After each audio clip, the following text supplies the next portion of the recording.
Hello, magandang araw po sa atin lahat, no? Itong balitang to ay deserve ni Aimee Duterte. Ha? Deserve niyang itakwil ng mga loyalists, itakwil ni PBBM, itakwil ng sambayan ng Pilipino at pumunta na siya, doon na siya maglagi sa Davao o dili kaya sundan niya si Duterte sa dahig. Gago! Gago talaga. Diba? Panoorin natin to. Candidates na lang ang inendorso ni Pangulong Bongbong Marcos sa campaign rally ng Alyansa para sa Bagong Pilipinas sa Laguna noong weekend. Balitan na yun. Halos kalahating oras na nagtalumpati si PBBM sa kampanya sa Laguna. Pero ni minsan ay hindi niya binanggit ang kanyang ate na senadora na si Dapat Senador lang, palakpakan natin, palakpakan. Palakpakan natin si PBBM at marunong ng makiganti. Paminsan-minsan kasi pag binabalahura ka ng mga tao, kahit pamilya mo ba yan, putang ina Maris, sampalin ko talaga. Pag ginagago ka na kaparapan na pwede rin siyang maapektuhan kung sakaling siya ay matanggal sa pwesto, ay ko, hindi ako Tapos patuloy ka pa niyang sinisira ay pinagpapalit sa kanyang kaibigan na si Sara Duterte at kanyang ewan ko, hindi ko alam kung anong relasyon nila ni Digong. Anyway, panoorin natin itong sinabi ni BBBM kay, hindi nga niya binanggit pero ibig sabihin, talagang galit na galit siya kay Aimee. Na-deserve ni Aimee. Deserve ni Aimee ang nasa spot 30. Aimee Marcos. Ganon din sa campaign rally ng Alyansa sa Cavite noong Biyernes. No show sina Senator Marcos at Congresswoman Camille Villar sa Laguna, Cavite at Tacloban.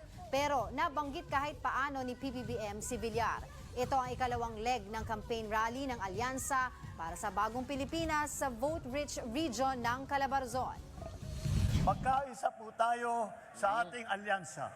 At huwag natin gawing alyansa lamang nitong 11 na tao, 11 na kandidato na tumatakbo bilang senador na kasama sa alyansa.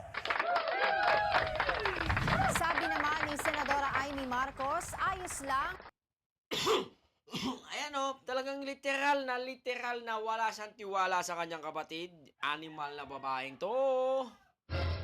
Ayos lang sa akin, wala naman problema doon. Okay lang dahil nakatutok ako sa pagsisiyasat sa pagkuha ng... yung tignan mo, pinagpalit mo yung kapatid mong hayop ka na posibleng mawala ka rin sa pwesto na yan kung sakaling matanggal ang iyong kapatid. Hindi ka pa sinisintron ni Imelda, ha?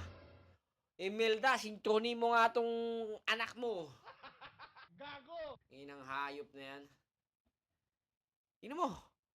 Pagkuha ng balbanan sa Pilipinas, anong pakialam ng mga tunay na Pilipino dyan, ha? Ang pakialam, nangingialam lang dyan ng mga, ilan ba DDS? 3 million na mga DD shit. DDS Tontonik, DS Hayop, DS Bugok, DS Bopols, DS Takantadong Ikot di Punggol.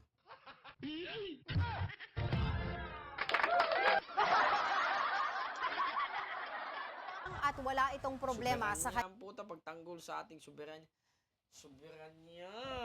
So, gusto mong maging China, ha? Nung nagsalita si Digong na magiging probinsya tayo ng China, putang amaris ka. Wala ka ng isang nabanggit na pagkontra. Tapos ngayon, sinuko lang si Digong, sabi mo, kinukuhanan tayo ng soberanya. Sino ka ba, ha? Hindi ka magiging senador ngayon, hindi ka mapagbibigyan ng 2 termino. Mahilig ka sa, kahit mali, mahilig ka sa utang na loob Hindi utang na loob yun. Sa mga taga-Ilocos, ha? Ilaglag nyo to.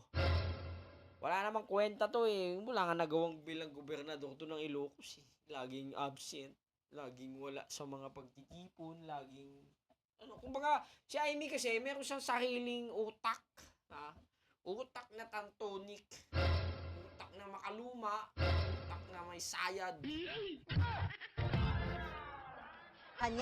Mas nakatuon daw kasi siya sa pagsisiyasat sa pag-aresto kay dating Pangulong Rodrigo Duterte.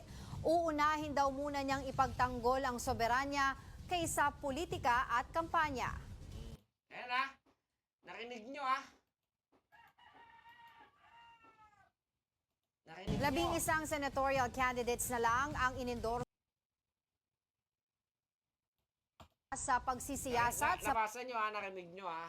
Okay, wala kang pakialam sa politika. Wala kang pakialam sa, gusto mo, soberanya. Okay! Last term mo na yan, okay? Hindi ka makakapasok. Buburahin ko tong channel ko pag nakapasok ka pa sa Magic 12. Tandaan mo yan, I mean. Magiging sekretary ka na lang ni Digong sa dahig.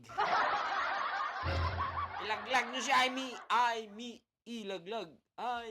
Ilaglag. Ilaglag. Laglag nyo ha. Hindi mo tohin. Wala akong pakialam. Hindi na ako Marcos ang abilido na ito. Duterte na po.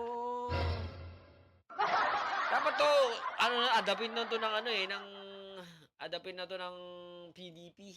Pandapalaban.